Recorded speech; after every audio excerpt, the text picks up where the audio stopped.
Hello' বন্ধুসকল, কি খবৰ? আশা কৰোঁ আপোনালোক সকলো ভালে আছে।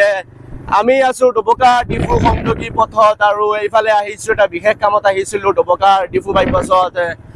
আৰু কামটো শেষ কৰি অকণমান পৰিৱেশটো, ডবকা খালবাগানৰ পৰিৱেশটোৰ সান্তনা ল'বলৈ এইফালে আহিলোঁ। কাৰণ যোৱা কিছুদিনৰ পৰা গোটেই অসমত নহয়, কেৱল ভাৰততেই প্ৰচণ্ড গৰমৰ যিটো বতৰ, সেই বতৰৰ পৰা পৰিত্ৰাণ বিচাৰি চাৰিওফালে লোকসকলে হাহাকাৰ অৱস্থাত আছে। আৰু সেই অৱস্থাত সকলোৱে প্ৰাৰ্থনা কৰি আছে, দোৱা কৰি আছে যে কোনোমতে এবাৰ নহয় এবাৰ অলপমান বৰষুণ দিলে হয়তো গৰমৰ পৰা পৰিত্ৰাণ পাব। আৰু ফাইনেলি অৱশেষত ক'বলৈ গ'লে আজি ডবকাত বৰষুণ দিছে। আপোনালোকৰ কোনফালে ক'ত ক'ত বৰষুণ দিছে আপোনালোকে জনাবলৈ নাপাহৰিব। আপোনালোকে নিশ্চয় মোৰ কেমেৰাত দেখা পাই আছে, এই পৰিৱেশটো দেখা পাই আছে, কিমান এটা ধুনীয়া পৰিৱেশত আছে বৰ্তমানে আমি। যদি আপোনালোকৰ ভাল লাগে এই পৰিৱেশটো, ডবকাৰ খাল বাগানৰ পৰিৱেশটো যদি আপোনাৰ ভাল লাগে, তেনেহ'লে কমেণ্ট কৰিবলৈ আৰু শ্বেয়াৰ কৰিবলৈ নাপাহৰিব। আৰু মোৰ সৈতে উপস্থিত আছে মোৰ মেহবুব ভাই। আমি বাইকেৰে ফুৰি আছো আৰু এই পৰিৱেশৰ মাজত আমি বৰষুণ দিছে, আপোনালোকে নিশ্চয় গম পাইছে, পৰিৱেশটো দেখা পাই আছে।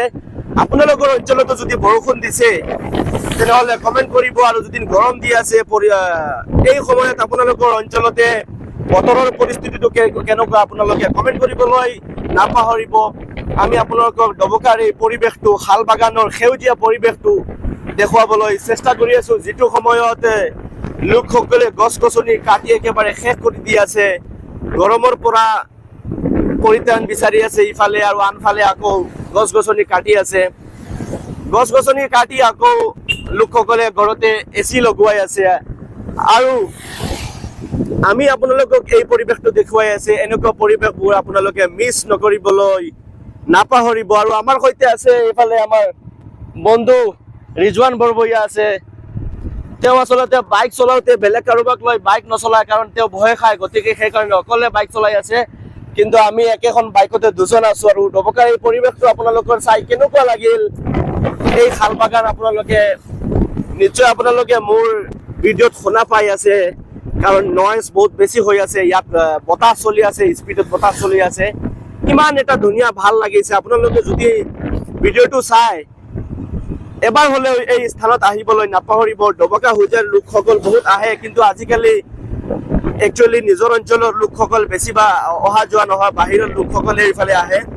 ডবকা হোজাই, নীলবাগান, লংকা, যমুনামুখৰ লোকসকলে যদি ভিডিঅ'টো চাই আছে আৰু যদি আপোনালোকে 6 মাহ মান এবছৰ হৈ গৈছে, তেনেহ'লে এই পৰিৱেশটোত এবাৰ উপস্থিত হ'বলৈ নাপাহৰিব।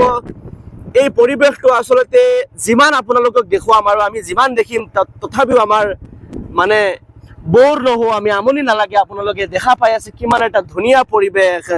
যদি ভিডিঅ'টো চাই আপোনালোকৰ ভাল লাগে তেনেহ'লে কমেণ্ট কৰিবলৈ নাপাহৰিব, আমাৰ ভিডিঅ'টো শ্বেয়াৰ কৰি দিব। আৰু যিসকলে মোৰ ফেচবুক পেজটো ফ'ল' কৰা নাই, দ্য হাফিজ ফেচবুক পেজ, আৰু মোৰ ইউটিউব চেনেলটো দ্য হাফিজ নামৰ ইউটিউব চেনেলটো আপোনালোকে ছাবস্ক্ৰাইব কৰিবলৈ নাপাহৰিব। জয় আই অসম, ধন্যবাদ।